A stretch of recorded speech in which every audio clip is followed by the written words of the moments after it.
Zero, Season 3, Episode 24. I'm your host, Jenna Anderson. BD is off this week because he's doing a lot of Secret Invasion promo, including hosting the press conference, which is very, very exciting. So I'm going to be steering the ship this week instead. But we have a very, very chunky show. We have a lot to talk about this week. And joining me to talk about it all is Aaron Perrine.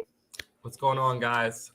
Massive week here. And it just kept getting more and more. The snowball kept getting bigger and bigger as it was rolling to the hill towards us. So let's get into it.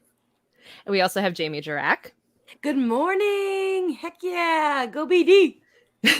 And then making his Phase Zero debut, which is very, very exciting, is Nick Valdez. He is one of our anime writers at comicbook.com. He is a absolutely hilarious person, makes the Slack channel at Comic Book an absolute delight to be in. So I'm very happy to have him here. Here's Nick Valdez.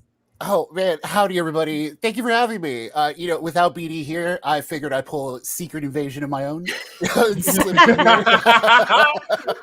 Blink twice if you're a Skrull.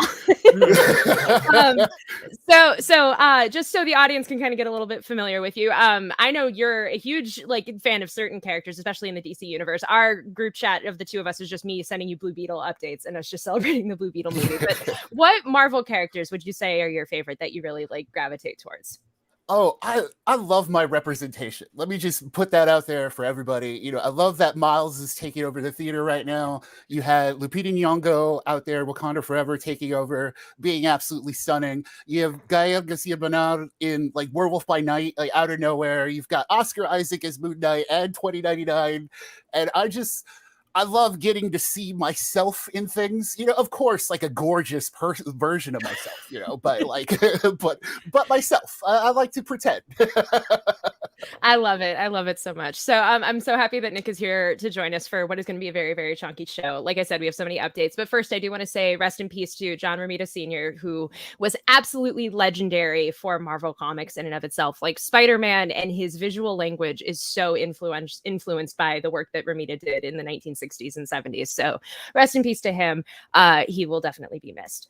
But yeah, so pivoting to the news today, we have so many release date changes. Marvel basically just was like, here is every movie that we already have announced. It probably has a new date in one way or another. So I'm going to run through all of them and then we'll just kind of start picking them apart because there's a lot to unpack. So even though most of these were delays, Deadpool 3 has moved up. It now moved from November 8th, 2024 to May 3rd of 2024. Captain America Brave New World moved from May 3rd of 24 to August 26th of 2024. Thunderbolts moved from July 26th to December 20th of 2024, which I love because it's Merry Christmas. Go watch some anti-heroes die, probably. That is a very weird implication. Blade moved from September 6th, 2024 to February 14th, 2025. Happy birthday to Jamie. That is definitely a birthday present. I like that. I feel like they made that decision specifically for you. And I love that. I didn't actually know until he said it. That's really nice. I was like, the stars, the planets align just to give Jamie the perfect birthday movie for Blade. Yes.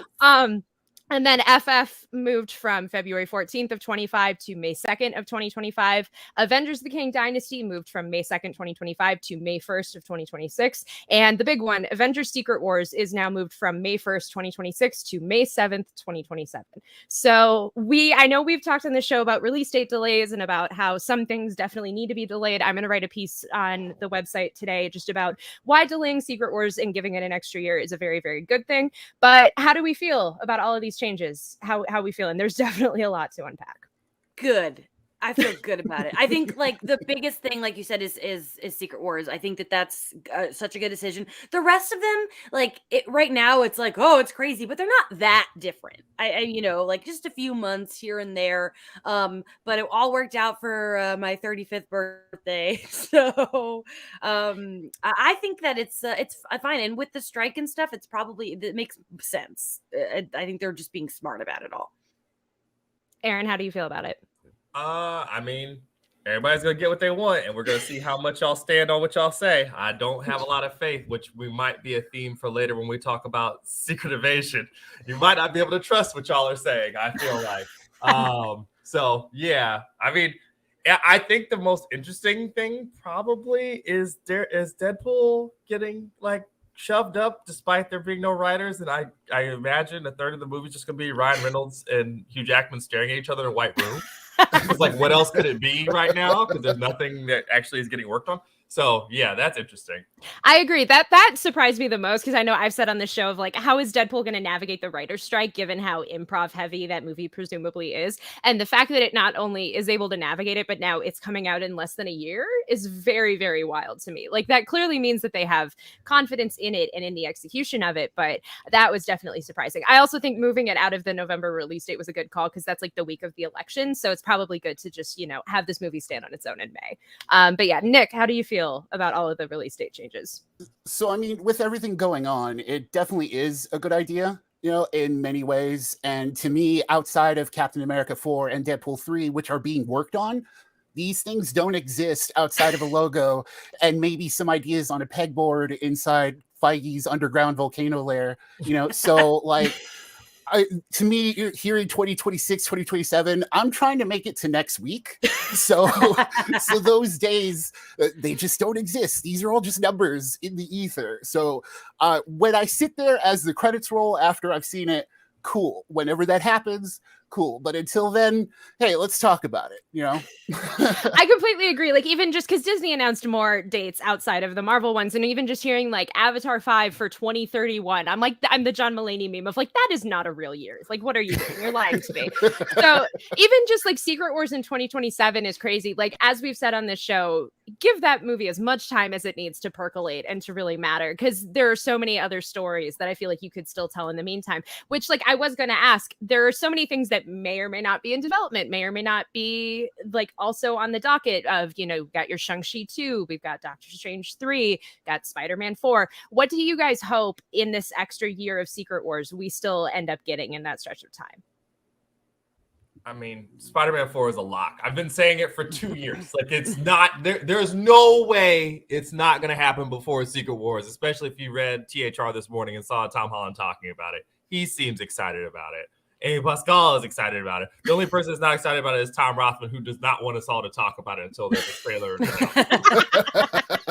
Definitely happening. Everybody who wants that, Yeah, Jamie, what about you? I mean, I agree with Aaron. Like Spidey, I think is the lock, and since BD isn't here, I will voice for him the hope of Shang-Chi, even though that's for BD, that's not for me. I thought you were gonna say Nova, and I'm like, you were still just not like you're like nope, not Nova. No, that's like galaxy brain. Scarlett, which solo project? What are you doing, Jamie? What are you doing? I'm getting there. Honestly, I like, as much as I want it, I don't know if we're getting it that soon, but it does feel like we've talked about this before. Like she's such the cash cow. It seems like the smart thing to do, but also I want Kate to get more. I want to see more Kate before we get to there. So, but there's just so much. There's so much I want to see. Push it back even further. Push it back to 2030. Like I'll be 40 when that movie comes out. I'm fine. Like Chris and I have had this theory even before this movie had a release date of like, save it for 2028 and you can do like the 20th anniversary of the entire MCU. Here's Secret Wars. Like that would be, I could still see this 2027 date not sticking and you could still delay it to 28. And that almost would be this perfect poetic cinema of like, here it is on the 20th anniversary. Yes. But who knows at this point? It's just like, yeah, the longer we take to get to Secret Wars, I think the better movie it's going to be, because there are, even just with Kang Dynasty, there are so many characters who could presumably be in Kang Dynasty that we will not have seen before they're in that movie. And that's just such a bummer, because it's like, again, I want more Shang-Chi, I want more Kate Bishop, I want more Jen Walters. So it's just crazy. Nick, how do you feel? Like, what project would you want to see added to the slate now that all of this stuff's kind of delayed? I wouldn't mind more special presentations. Yeah. Those are probably, I'm speaking out of turn in terms of like how things are actually made, so I mean, I'm presuming they'll be easier to do. An hour-long special about introducing, let's go the Nova route. Let's say Sam Alexander, right? Like I would be more interested in seeing a lot more of those happen in between while we're waiting for all this. Plus the TV sphere, like we've got Echo. I wouldn't mind Echo succeeding to a point where we get Echo season 2. I wouldn't mind seeing a Moon Knight season 2 where we get more of the, I mean, Morbius would make it, but that kind of. Speaking of Morbius, I want Craven, I want El Muerto, like I want let's do all the Spider-Mans. Like I want the Miles Morales live action movie that we'll get before Secret Wars. Let's do it and then throw them all in by that time. I'm so glad somebody who isn't me brought up El Muerto. Yeah, I like, who knows? Again, this will all probably change again, but it is really fascinating to kind of see like where all of these movies will be at. I'm also very glad that they announced this stuff now and didn't just save it for San Diego, because Lord knows everyone in Hall H, if they just showed all the new release dates, would just black out and not retain any of that information. So yeah, we'll just have to wait and see what happens. But in the meantime, we do have some newer MCU projects to talk about. So we're going to take a quick 1-minute break, and when we're back, we're going to share some of our reactions to the first 2 episodes of Secret Invasion. So stay tuned.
Welcome back to Phase Zero. So the Secret Invasion era is almost upon us. The first episode comes out next week, and Jamie and I have already seen the first 2 episodes. So we're going to offer our kind of spoiler-free reactions to those episodes, and maybe take a couple questions from the chat as long as they don't dive into spoiler territory. So I want to hear from Jamie first. I know you went to the premiere with BD. I'm very curious to hear how that went, because having gone to the She-Hulk premiere, the TV premieres are especially very fun. So I want to know how that went for you. Well, first, shout out to BD for letting me be his +1 because he knew how excited I was about the show. I am sad to report, though, that I did not glimpse Olivia Colman at all, nor did I glimpse Samuel Jackson. But I did glimpse Amelia Clark, and I met Seth Green, who has nothing to do with the show, but as a Buffy fan, that was exciting for me. I had never been to a TV premiere before. It's interesting. One, and here's, we're borderline Jamie ranting right now. They did not take our phones, which, in the big movie premieres, they take your phones, which, to avoid spoilers. And, they didn't do that this time, which, as someone who likes to have their phone on them, great. But as someone who hates when people are on their phones, I am telling you, the people around me had their phones out the entire time. This is a Marvel premiere. What are you doing? You know how people would kill to be in this building right now watching Secret Invasion. And let me tell you, the person next to me who was on their phone for the whole first episode, is a Marvel actor. I'm not going to say who, because that would be mean of me. But I just couldn't believe it. Like, you can't, like, set an example. I like furious. I had to do this to avoid the light for the whole time, and it was really ticking me off. Is that an okay thing? I don't know what I could go say. for it. It's rude to do that in a regular movie, but you're doing it now, and like the person who was doing it in front of me, full brightness texting, leave the theater. The show's coming out in like a week, 2 weeks. If you don't care, then watch it. We care. It drives me crazy. It drives me crazy normally, but this, again, to see like a Marvel actor have some couth, my goodness. But aside from that, I had a nice time, saw some friends, took a lot of pictures with a lot of posters of Olivia Colman. I like if Olivia Colman was in the picture, I was taking a picture with her. So That was exciting. I definitely had fun. And shout out to everybody, all my Agents of S.H.I.E.L.D. Friends on Twitter who loved that I repped an Agents of S.H.I.E.L.D. shirt there. No one at the premiere got it because it was a little subtle. But all my S.H.I.E.L.D. friends were loving it, and that made me really happy. So it was a good time. I love it. First of all, now I'm like, is Howard the Duck going to be a Skrull? Because I'm like, that would just be amazing. Of like, because I know they probably just invited Seth Green just to be like, hey, you're in the universe, you're going to come to this premiere. But like now I'm just imagining some sort of twist in the 11th hour of like Howard the Duck is a Skrull. I am so sorry that happened to you with the bad theater etiquette. Like this is like as we've said on this show, as we've said on Twitter, like it is just such a weird problem. Like Chris and I went to go see The Flash for like me to be able to review it for the website last week, and there were people on their phones the entire time. There was a family behind us with a very loud child, and when we tried to tell the child to be quiet, they like accosted us after the movie. So I don't know what is up with people going to movie theaters and not knowing how to behave, but the fact that they couldn't even do that at the premiere is very wild. Even when I went for She-Hulk, they put your phone in the little bag and like you had to kind of keep it in there the entire time. And I remember there was still one person who like took a photo in between the episodes, and I'm like, all right, you clearly skated by. But the fact that they didn't even do that for you is wild. That's so frustrating. Take my phone. Take it away. Like lock it in a lockbox. I don't care. I shouldn't need to even be on my phone, like given where you're at. Like that's just insane. But so what did you think of the actual episodes? I'll let you go first. I really enjoyed them. It's one of those things that right now it's really hard to give a full opinion because this is the kind of show that I think needs to be complete before I really totally know how I feel. But for now, I'm digging it. I really think Olivia Colman's the best part. I'm not just saying that as biased. She's so good. Emilia Clarke is great. I really like the choices they're making with her character, but also Samuel L. Jackson's performance is really, really good. And I think that like he's been playing this character for so long, but this is unlike we've seen him before in this role, and I was like mesmerized by him.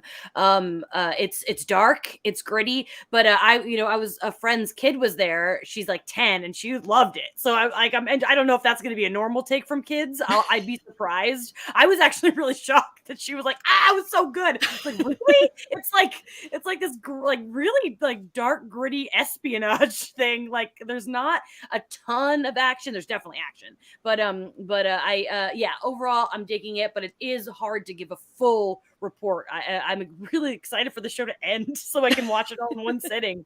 But yeah, I'm excited to see what the world is going to think. I completely agree with you. Like we've been burned so many times with these Disney Plus shows of like the first 2 episodes are one thing and then the rest of the show evolves into something different. But I stupidly have optimism that this is not going to be that type of show because it's so solid in its convictions, like from the jump, and what it is so interesting and so different. Like it is dark and it is gritty, but the comparison I used on Twitter is it feels like Mr. Robot. And that's just because also like Kyle Bradstreet, who wrote on Mr. Robot, is like the head writer of Secret Invasion. But it feels so tonally different, but it also just feels perfectly in line with what the MCU needed. And the way that they deal with the history of the MCU in and of itself is really, really fascinating to me. Like it's not comic Secret Invasion by any like barometer at all, but it doesn't need to be. And like Jamie said, the cast absolutely kills it. I whatever world Olivia Colman's character is in is the world I want to be in because she is just having the time of her life. Like she is so much fun to watch. And Samuel L. Jackson's amazing. Don Cheadle is amazing. Ben Mendelsohn, Emilia Clarke, like every single character in this show absolutely nails it. And yeah, I really, really cannot wait to see what the conversation around this show is going to be because it's not like there are a lot of Easter eggs. It's not a very like, MacGuffin heavy type of show. It's not like you're going to be hunting for Easter eggs and YouTube connections and stuff like that. But I think as a body of work, it's a really, really interesting body of work. So. No, okay. So I do have a question though. Yeah, go for it. So Secret Invasion is the weekly one, and Echo was the binge. Yes. Would that be better fit? Like swapped? Like would this have been the better binge release just off the first 2 episodes? I would say I like because like having binged these first 2 episodes, I almost wished that I had a little bit more time in between them because like there is enough like content. There's enough to chew on per each episode that you can really kind of relish in it being a weekly show. I don't know how the viewership is necessarily going to translate with that, because I'm sure there will be some people who are like, oh, this is boring, I'm just going to drop off of it. But like, if you want to stay with the journey and follow the ride, I think you're really going to be rewarded. But I also will be very curious to see once we get to 6 episodes what the binge is like. I know Jamie binges the shows a lot more, so she probably has a better perspective. My thing is, I don't think any of these shows should be released all at once. I think they all should get the opportunity to be weekly. I'm mad that that's happening with Echo, but I like this journey of weeks. But I also, as soon as it's over, the first thing I do is watch it all in one sitting. That's just what I like to do. Most people, I don't know, maybe people have lives to lead. Couldn't be me. I wouldn't want this all at once, but I'm excited to get it all at once at one point. It's just hard. Like I said, it's hard to fully judge it right now. I think is really the I wouldn't call it a problem. Just I can't be like, I love it, because I don't know yet, but I'm enjoying the journey. Absolutely. Yeah, Nick and Aaron, do you guys have any other like spoiler free questions about it? Because like we are more than happy to answer them. No, I mean, well, that's just I don't know. It's in my head because that's how political thrillers usually work. Like, I mean, I will say I'm not like a huge fan outside of like Designated Survivor, which is the best show ever. That, but you know, but they come together as a package when it's all said and done. And you know, it might be better served when it actually is all said and done. So it's really hard to actually gauge, even as someone just getting your reactions from this. So I'm just sitting here thinking I might just wait for it to all be over. And you know, but so does the Marvel stuff kind of balance that out? Does the Marvel, you know, the Skrull stuff make that more intriguing at least? I would say so. I think there's just enough weirdness in the show. And like I said, there's just enough of like acknowledging the history of the MCU and acknowledging like this show's kind of place in the MCU and Nick Fury's kind of role in the MCU itself. And like that made it really, really fascinating to me. And it allows it to be really, really character driven and not just so plot heavy in my mind. But Jamie, what did you think in that regard? Yeah, like somebody asked in the comments, like they're hearing it's like Marvel's Andor, and I don't know if I quite agree, because right now Andor is like my like favorite thing, and we're too early to tell if that's what's happening here. But it does, like, it still feels like Marvel for sure. It's just not. But it is different. Like I can't, like, there's nothing that came before that I'm like, this is like this. You know, it's its own unique thing, and I think that's pretty cool at this phase of the MCU. Absolutely. But yeah, I think that's it for Secret Invasion talk. We're gonna have so much more to talk about like week to week. I'm so excited to dive into these episodes like with the rest of the audience starting next week, because I think there's gonna be a lot of conversation and there's gonna be a lot to unpack, and it'll be really fun. But yeah, so we're gonna take another quick 1-minute break, and when we come back, we have some exclusive updates about the MCU itself, and we have to talk about Jamie's Harrison Ford interview. So stay tuned.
Welcome back to Phase Zero. So we have to talk about it. It has kind of been percolating all over the internet. It has gone viral, for lack of a better word. Jamie got to talk to Harrison Ford, which, first of all, is the coolest thing ever. Like, I am so happy for you and so jealous that you got to do this. But then you got to ask him about Red Hulk, and it went viral. I'm sure you've seen the clip on Twitter, but we have the clip queued up. Richard, roll the clip. Book.com. So I think I would get straight up fired if I did not ask you about the recent photo from the Captain America set of you. And you had the eagle-eyed viewers noticed you were wearing ripped pants. Might we be seeing a Mr. Ford as the Red Hulk? What is the Red Hulk? It is Thaddeus Ross's alter ego. He's gonna Hulk out. Really? Oh, yeah. You knew? I know nothing. Why didn't you tell me? Well, someone's gonna tell you, and I hope it happens. Well, it may or may not. All right, I like that. That's a good twist. So I can't Jamie, believe you made me watch that again. I am so sorry. If I were in your shoes, I would have just like looked away. But yeah, what was that experience like? I know you had a really, really nice anecdote that I also want you to share on the podcast about that interview. But what was it like? Just that entire experience. Take it away.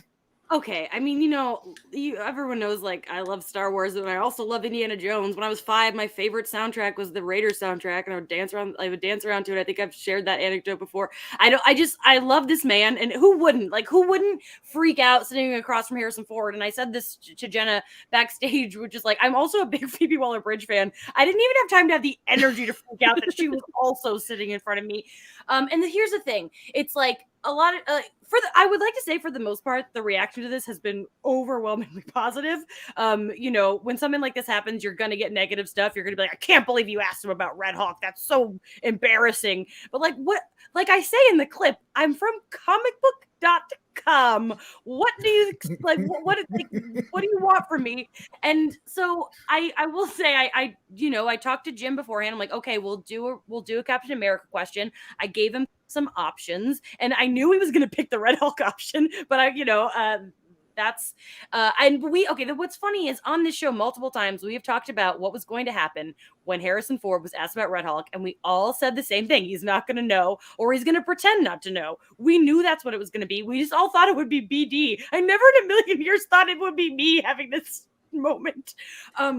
But here's the thing. Here's what I really believe. He knows, because I earlier in the interview, the man is 80 years old, and he did have like a little like old man moment that is not in the interview because it's no reason to share that. But I have seen what it's like when Harrison Ford doesn't know an answer to something versus Harrison Ford being a pro and being funny and giving he knows. That's my theory. Like, I don't think that any part of him was like, oh, what? That's exactly that's my take. But it was, I mean, to walk into that room and have 5 minutes and not and know it's coming, but also to want to talk about Indiana Jones. That's why we're here.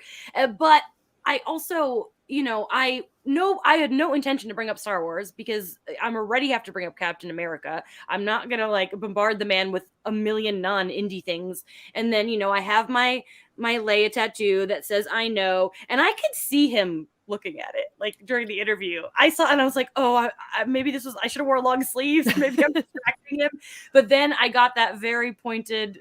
He set me up so that he could say I know to me, and that was really lovely. And I only shared that on Twitter, and that has been getting really sweet responses. People like to see Harrison Ford enjoying Star Wars because he's kind of notoriously not a big Star Wars fan, and so to hear him do that was really, really sweet. But the Red Hulk stuff was just crazy. I just echoing everything in the chat right now. I would have died on the spot on so many levels of first of all, it's Harrison Ford. Harrison Ford is, having a moment with you and your Princess Leia tattoo. That's amazing. Then again, you handled the Red Hulk of it all like a pro. I would have just melted. I don't know. I would have just turned into a turtle and rolled away. I don't know how I would have handled the secondhand embarrassment of him giving that kind of answer. And then, like I said before we started recording, the fact that Phoebe Waller-Bridge was your buffer in that conversation is just an amazing thing. Like you lucked out. And again, I'm glad in the grand scheme of things that it was you that got to be the first person to ask him this sort of question. Even if it was Jimmy Fallon or Jimmy Kimmel asking him that sort of question, like this also would have gone viral. But it's amazing that it ended up being you. But yeah, Aaron and Nick. Oh, go ahead. Everyone. Yeah, that's all. I was just laughing because like I knew that you had done something because we knew you were him, and then I was on my phone, and then it was like there's like a bunch of other sites covering it with different sort of framing, and I was like, "Is this Jamie?" Click. Awesome, because I really do believe you handled it about as well as you could. The Kofi saying it in the comments, I would agree. I'm like not freezing up and going dead bug or like, you know, playing dead on the spot is probably a win. Like you not pulling out a cardboard box and then slinking away is probably the best possible outcome. So it's fine. And I'm sure Jim and them were thrilled because it did what it was supposed to do. So good job, Jay. I hope so. Thank you. I also want to say that when we got there, they gave us hats, indie hats. That's and they were like, we encourage you to wear this during the interview. And I was like, are you sure? Really? And so I was like, okay. Like, I'm never going to turn down a costume. But now I'm like, now that video of me now wearing that hat, everyone's seeing me wearing that hat as if like I like brought it over. I had wondered about that. I was like, was this a hat from Jamie's own closet or not? Because I was like, either way, that's amazing. But the fact that they gave it to you, oh my God. And then, but I'm like, no, everyone in the world's seeing me in that hat. Wow, that's so sneaky. Oh my God. You know, just speaking as someone else who works for comicbook.com, I do love when I hear one of us also saying, I work for comicbook.com, so I have to do this one. So yeah, I just love that. I love it. Love it. I have to protect myself with a shield. that was like partially for Harrison and partially for the internet. I'm just now imagining a world where like he latched onto the ripped jeans comment and was like, no, he's really into like, you know, emo music. He's really into like pop punk, and that's the reason for the ripped jeans, and just completely dodges your question in another way. Because like that would have been amazing. Jamie, it's okay. There's another universe where your fedora had a flap. So it's all good. Yeah, that is very true. You could have had safari straps and could have been a million times worse. Did you have dice in your pocket? To anyone who doesn't watch I Think You Should Leave on Netflix, I am so sorry. You did not get the last 30 seconds of that. So Jamie's not the only one who talked to a Marvel cast member and got a really interesting clip this week. So our very own Liam Crowley talked to Scarlett Johansson for Asteroid City, and she confirmed that her secret MCU producing project is still happening. So we have the clip of that as well. Richard, take it away. In November 2021, Kevin Feige said that you two were going to work together on a non-Black Widow project in a producing capacity. I just wanted to check in on the status of that. Is it still happening? It is still happening, yes. It is still happening. Not currently, because nothing is happening right now. We're all sort of in this holding pattern as we wait out the writers' strike and potentially our own guild strike and so on and so forth. But yes, right before the strike, we were in the middle of developing, and now everything is at a simmer. So what do we think this project could be? Because I had just assumed, I had forgotten about this, but every time I would remember it, I was like, oh, she might just be like an EP on Thunderbolts, given the fact that like her fictional family is going into that movie. But now it doesn't sound like it's that. So what do you guys think that this actually is? Aaron's got a smile. Aaron looks like you look like you have theories. I thought it could have been like some sort of Thunderbolts thing, but now I don't know because they keep saying it's like not Black Widow related, but they could just be lying. It could be lying. I'm thinking about, you know what? If there is a Hawkeye season 2, and the Hawkeye season 2 is the Haley Steinfeld, like flow, like road trip thing, that would be my bet, because there's no way they saw the market stuff of all of us talking about them together and they won't pursue that in some way, shape, or form. Also, that's basically how I'm clinging together the connections between these characters, is that have you met each other before? Then maybe you'll pop up in the other things, because a lot of them have never even met. We're going to get a ton of Hi Clint, or I'm Peter Parker in Secret Wars at the rate we're going right now, because people have not met each other. So there's that. I remember there was a chart that someone made like right before Endgame of like which characters had never spoken to each other. And it's like, it genuinely is surprising. And I'm sure once you add in everybody from phase 4, it just grows exponentially. So yeah, Nick, Jamie, what do you guys hope or think this project could be? I hope it's something wild, like out of left field, like a She-Hulk thing, mostly because I would love to see Jen Walters again much sooner than expected. You know, maybe it's like a Megan Thee Stallion thing because she's in the MCU. I know I'm just throwing out wild ideas, but that's the kind of ballpark I'm in, where I hope because if it's not Black Widow related, or maybe it's not even Thunderbolts, etc. related, I hope it's just like, maybe it's some other character she wanted to adapt in some way. I don't know. I'm just excited to see what she has in mind, really. I feel like whatever it's going to be very women heavy. Yes. I wouldn't be surprised if it was like a new introduction of like a new character, a new woman. But also, I like A-Force feels like a real possibility because one, she's the only one not in that walk. You know, she's the only one not in that moment, and to give her like let's do it again, but now you're behind the scenes. That I really don't know how A-Force would work. Like, what is it, like a Y the Last Man scenario? Like, I don't really see, but I still want it. You know, like I still would like to see it. But I think no matter what, this is because it took so long to get a solo Black Widow movie. I think that now that has more say in that regard, I think it is going to be, no matter what, something that's very empowering to the ladies.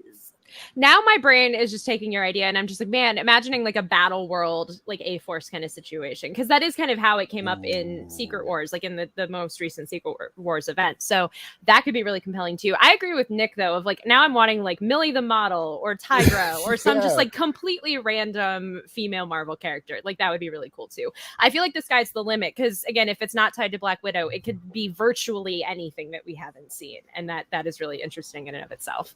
But yeah, and then we don't have the video clip for this because it would have been a very, very short clip. But we also have an update from Black Panther related stuff. Aaron, take it away. I sure will. So first of all, I would also say, if you go on Instagram and see Liam's Instagram stories from him standing with them at the junket, dear God, the comicbook.com basketball team is massive. So Letitia Wright talked to our very own Chris Killian about when she's playing Shuri again. And he asked her, and she said, no, I haven't heard about when she's going to play the character again. I will know as soon as you know. So I guess Ryan is still somewhere, you know, hanging out, reading the big binder of Black Panther stories until he's called on again. I feel like it's also very, very hard without seeing the way that it was answered to know if she's like saying or anything or not, because I just get like flashbacks of last week of like freaking Anthony Ramos freezing like a deer in the headlights when Liam asked him about anything from Ironheart. He's like, "Oh God, I don't want to talk about that. Let's talk about the giant robots. Let's talk about G.I. Joe." So yeah, because I did watch the clip because I wrote it up for the website. Her answer did seem very genuine, of like she just genuinely doesn't know. But I feel like almost every actor who isn't already confirmed for something that's in phases 5 or 6 just gives this kind of answer. Like Tatiana Maslany hates giving this answer in every Zoom interview she's done since She-Hulk wrapped. Like it feels like there's just so many characters in limbo, and it's very interesting to have Shuri be a part of that now that she is the new Black Panther, and now that Wakanda Forever did as well as it did. I hope she comes back sooner than later, if not in the Wakanda spinoff that may or may not happen. I hope she's definitely a part of like Kang Dynasty and Secret Wars, because like we need to see more of her. But yeah, Jamie, Nick, how do you feel? Yeah, I mean, I right now I feel like the Black Panther cast and like Ryan especially, they just need to like take a breather. They deserve some time off. So I wouldn't be surprised if no one they haven't discussed things yet, especially with the cast. Maybe Ryan has, I don't know. But yeah, give him some time to just chill out for a bit. I mean, yeah, with all the new delays, that stuff seems way more like credible now. Like, it's like, yeah, I mean, I'm sure she wouldn't know until the day of like, oh, we're going to need you for this thing in 2028. So yeah, it's just very interesting to see. And then on the topic of other Oh wait, Aaron, did you have something to say? I was gonna say Dominique also gave you the big wide eyes when I asked her about Shuri being Ironheart too. So I don't know what's going on, but none of them are allowed to talk about anything. If it's not coming out next month, do not talk about it. And even then, if it is coming out next month, they will give you the bare minimum answer and absolutely nothing else. So, because I could see her appearing in Ironheart possibly, but even then, we don't know when that show's coming out. We haven't seen footage outside of Jamie who went to D23, so it's like who knows at this point. But yeah, so also on the topic of actors who may or may not come back, we got a big quote from Elizabeth Olsen about Wanda that I found really fascinating. So Jamie, do you want to read that? Oh boy. During Elizabeth Olsen's Actors on Actors, she talked about how she doesn't really miss playing Wanda right now. She said, "No, I don't. I think it's been almost 10 years of playing her and I've loved her. And I think the reason why I'm not calling Kevin Feige every day with ideas is because I'm really proud of what we were able to do. I think WandaVision was a really surprising opportunity. If someone were to tell me that I'm fired from Marvel movies, I will feel proud of what we made. And I really am just trying to figure out how to load up other films and characters so it becomes less about the Marvel of it all. I don't blame her for this at all. I mean, first of all, she's right. There was a point where we never in a million years thought something like WandaVision would happen for her. And, she wants to do other things and I don't blame her. But I don't think this is the end of Wanda. I deeply don't believe it. First, they're not going to end this character getting smashed by a mountain and then we're never seeing them again. That's just absolutely not happening. But I wouldn't be surprised if it's going to be a while, and I don't mind waiting because I want to see what else Elizabeth Olsen is going to do. We just got Love and Death. She was amazing as that. So was Jesse Plemons. If you haven't watched that show, Jesse Plemons gave one of my favorite performances in that show. But yeah, I want to see her do other things. Of course, I will always want Wanda back, but I'm not worried about that. I am so confident that that's going to happen. What do you all think? I'm really glad that she said this and in the way that she said it. I know there was a clip a quote that was going around last week of her basically saying her advice to new MCU actors would be only sign on to one project at a time instead of just, like she said, devoting 10 years to playing Wanda. So I don't blame her for wanting to creatively stretch her wings and do other things. I think she absolutely can crush all of the things that she decides to do. But yeah, I think she has to come back eventually. As Jamie has said on the show so many times, Wanda is their biggest cash cow. So there's no way we're not getting more with her. It might not be a true solo, but I feel like there's still so much story with the kids and with everything else that there has to be something there. It's funny too because I feel like as we read things, you focus on the end of a quote versus the beginning. The beginning of it, I hammer home. These people have been playing these characters for 10 years. You would be tired too. You know what I mean? You would be like that teacher and that funny, I think that might be a vine of hello. Yeah. That's her thrilling all of us. But she will probably be back because also everybody says this and then they need another wing on their house. Stop. Every single time I see an interview with somebody on Good Morning America or Today or whatever from this franchise specifically, they get asked about it and they look like, really, y'all don't want to talk about anything else? And it's no, girl, where's mama at? Where's mother at? You know where she is. Let us know. So we'll see more of her. She's just taking a break. Yeah, there are so many characters being shuffled around right now, and we just talked about people who don't know what's happening with their characters. So at this time, it's let's let some get the spotlight and then wait for the others. I think it's all fine. Again, they have to go back to Wanda eventually. There's way too much hype to not do that. And then Tom Holland has also done a lot of interviews this week tied to his new Apple show. And I had to include this one quote in here because I know Aaron is very excited to read it. I am, but also we have a tinge of breaking news, Jenna. Can I give go you for it? Yes, okay. Go for it. So according to Deadline, literally dropped a minute ago, both Daredevil Born Again and Penguin are pausing until the end of the writer strike. Wow. So, wow. I don't know how we're going to make 2024 for Daredevil unless they resolve this thing within the next 2 months. I don't really see it, right? Yeah, because I know Daredevil has shut down multiple times at this point. They've shut down production for the day because of striking. I know they just did that yesterday. So that's really interesting. I thought Penguin had already shut down, honestly, because Colin Farrell's just been on the strike and he's been very positive towards that. But that's really interesting. this is like it's so funny this week of just It announcing all the always new happens. it's always while I'm hosting. This like nothing will beat that one day when I hosted and my entire perfectly curated rundown just got thrown out the window because we had like 3 pieces of breaking news. But that's really fascinating. How do you guys feel about it? We just talked about all those delays, right? Like, I feel the same. Hey, just toss that into the pile of this is all in Kevin Feige's underground volcano lair. Just these things don't exist until they do. That's it. I'm getting Agatha next year because it's wrapped, so I'm happy. I will also. I forgot to say this when we were talking about Secret Invasion. It's so refreshing having a genuine ensemble on an MCU Disney Plus show. And like a Secret Invasion is that in spades. And it made me 10 times more excited for Agatha and it hypothetically being this ensemble cast, because I feel like getting to balance all of these different main characters and all of these different components is a really, really fascinating way of approaching it. And knowing the cast for Agatha, I feel like most of them have to be in more than one episode. So I'm very excited with that. But yeah, wow. All right. So those 18 episodes of Daredevil, who knows when they're going to come out? We'll just have to wait and see. If BD were here right now, he would be like 18 episodes. He'd just be like ranting about that. For 10 minutes. So back to what we were going to talk about. Aaron, take it away. Okay. Sorry guys for that. That I felt like no, that was necessary. That was necessary. That a lot of y'all like Daredevil's #1 for a lot of the people who listen to the show.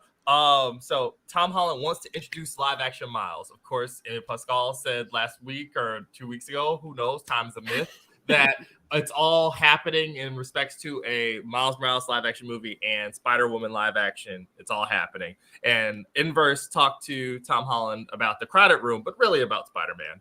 And he said, I would be honored to bring Miles Morales into the live action world. How we do that, I don't know, but given the opportunity, I would jump at it. And I mean, Tom's been very vocal about the Spider-Verse series. He loves the movies. He thinks Into the Spider-Verse is the best Spider-Man movie.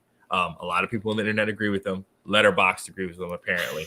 How do you guys think? Do you want him to be the mentor for Miles in any way? I don't know about a mentor, because also like his Peter has just gotten to a point that is like so interesting, but he's not a mentor in my mind. Like I would almost rather, and I know we've said this a million times on the show, of like there's a world where you could introduce Miles and have one of either like Andrew Garfield or somebody be his mentor, or just have no Peter at all, and you just let him kind of be on his own thing. I could absolutely see them wanting the two of them to cross over in live action at some point, but I don't know if I necessarily need it to be in the same universe, because I feel like Miles is so interesting on his own. I almost don't need him in Peter's shadow.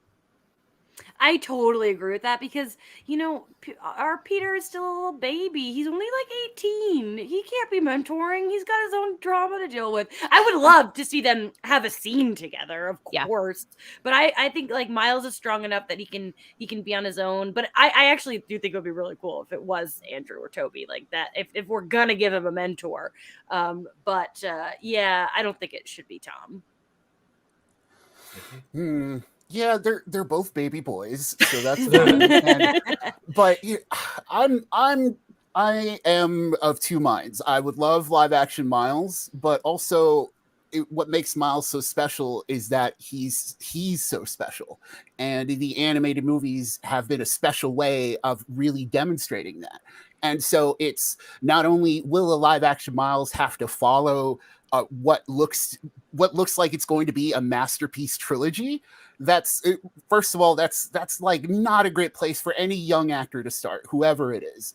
Second of all, it's sort of like, yeah, he'll be playing second fiddle to whatever Spider-Man they already have in their universe. So Tom, and I don't know. I like that we have the animated one, but I would love to see live action Miles, but there's also stuff they would need to figure out in order to do that.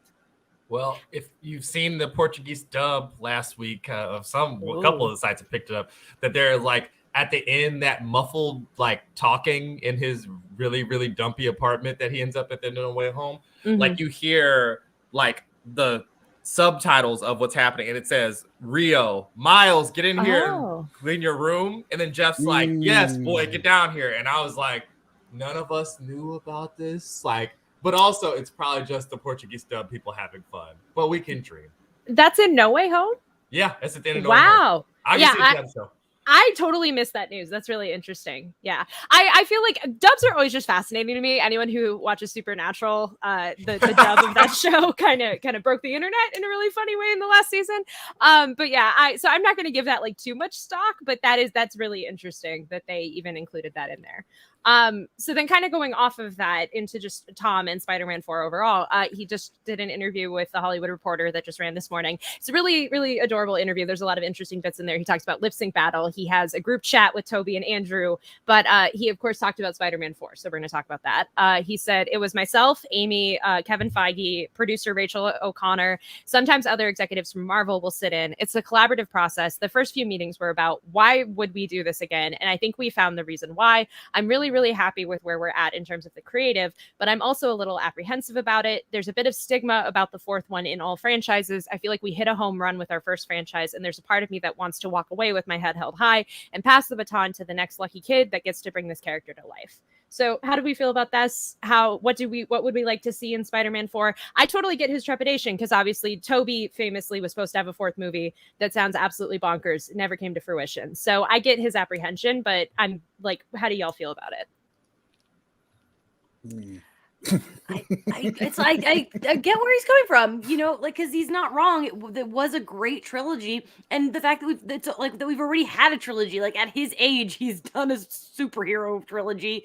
But I mean, there's obviously so much more that could be told, and it ended on such a like now he's going off. But if he never played this character again, I'd be shocked. But like I also would be like, you know, he's right. It did have he had a great run, but I don't blame him for having mixed feelings about it.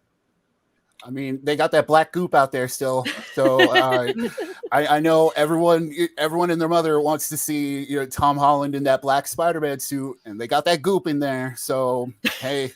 Why not? Aaron has been like the champion of the black goop. So I was like nodding silently in the background, like yes. So I understand the trepidation, especially about the number 4s in franchises. It can be kind of prickly, but everybody wants to know what happened after No Way Home. Like there's so much stuff has like changed and like molded and been different that obviously there's some stuff there. Also, I would like to point out, I don't think we've really ever gotten like the full like college experience. It's like half of Spider-Man 2, right? Mm-hmm. Yeah. And then by 3, he's like an adult.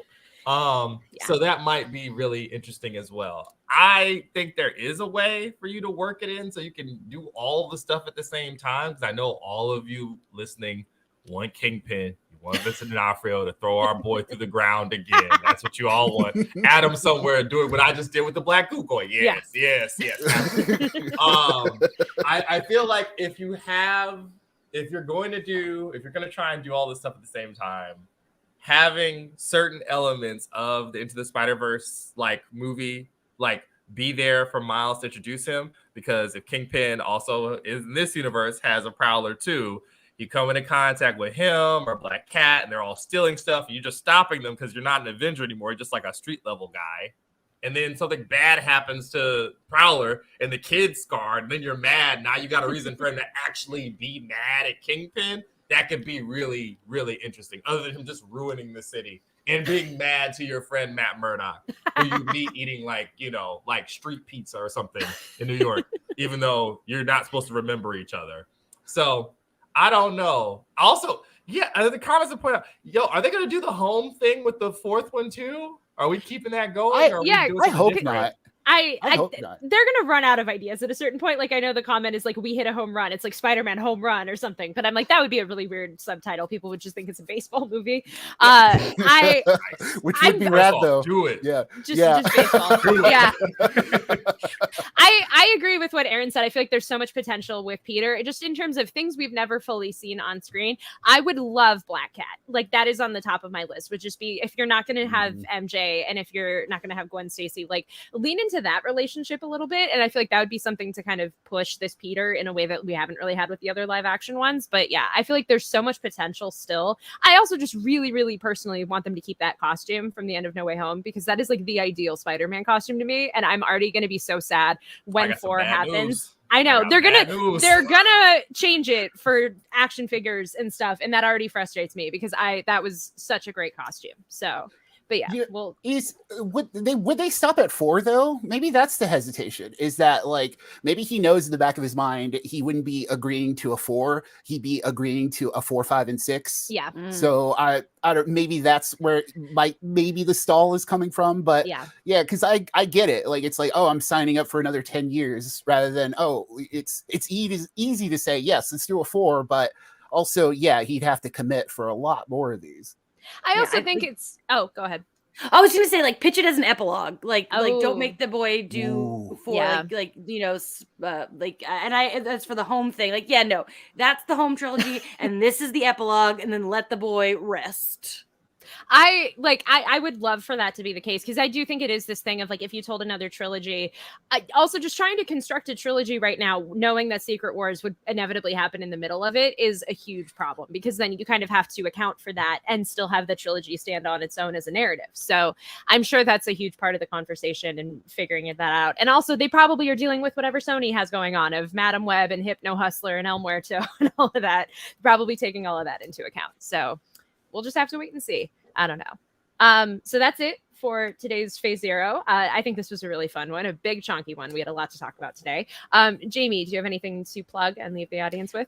Oh yeah, I lived the BD life this week because the day before the indie junket, I was in San Francisco doing the Elemental junket. So keep an eye out because there's a ton of interesting stuff coming from the Elemental junket. Also, we've only shared so far the Marvel aspects of what came out of the indie junket. Starting today, there's going to be a lot of interesting indie stuff. I talked to Mads, I talked to Boyd, I talked to James Mangold. Like, there's some cool stuff coming from there. And then tonight I'm going to the indie premiere to review the Dolby experience. So keep an eye out for that. There's a lot of interesting stuff. And as always, follow me, Jamie Cinematics, on Letterboxd and Twitter. And I hope you can get some rest after living the BD. I want it. I want to keep doing it. I'm having the time of my life.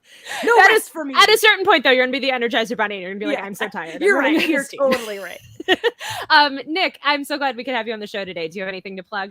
Oh, thank you for having me. And I thank everyone in the Phase Zero audience for being so nice to me and so lovely, because I did mention Designated Survivor out here, so who knows where that could have gone. But you can, if you want to find more of me, you can find me at Valdizology on Twitter. And if you also happen to like RuPaul's Drag Race, I work together with Pop Culture's Anna Rumor on Mixable. If you're watching this on Mixable, you can find us over at a show called Dragged, where we're talking about every episode of RuPaul's Drag Race. Hell yeah. Cool. Aaron, what do you have to plug? So it's at Something Corner on Twitter.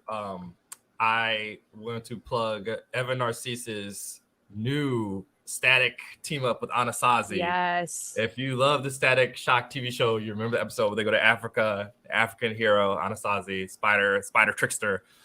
Delightful stuff. I can't believe he's getting to work with Nicholas Draper Ivey on that. It's nuts. Like, as a child who watched it on TV, I'm like, man, what? That's crazy. Also, a fun bit of goofiness for you. If you go online, I got to see She-Hulk's own Megan Thee Stallion at LA Pride last weekend, and that was funny as all get out. It was amazing. It was so wild. She was pulling people out of the crowd to dance during certain bits, and one young gentleman got up there, and it was clear they had prepared their entire adult life to go up there and dance and Megan Thee Stallion. It's tremendous. You should go find it. I retweeted it on my Twitter, so you can go find it there. That is amazing. I love it. You can find me on Twitter at Hey It's Jenna Lynn. I'll echo what Aaron said. Go read some comics. Go read the new Static Shock thing. There are just a lot of really good comics this week. There's DC Pride Through the Years. There's just a lot of good stuff this week. Go watch the Flash movie this weekend. I know I reviewed it for the website. I gave it a 3 out of 5, which might seem discouraging, but go see it for yourself. And also stay off of the internet because spoilers are just being shared with reckless abandon. I saw something yesterday and I'm mad about it. Like, I don't even really care about this movie. I just want to see Michael Keaton, but I'm like, guys, it's not out yet. Come on, have some respect. It's this double-edged sort of like they did so many early test screenings that now all of those spoilers are just being shared as if the movie's already out. So, but yeah, go see it for yourself. There's a lot to talk about in one way or another.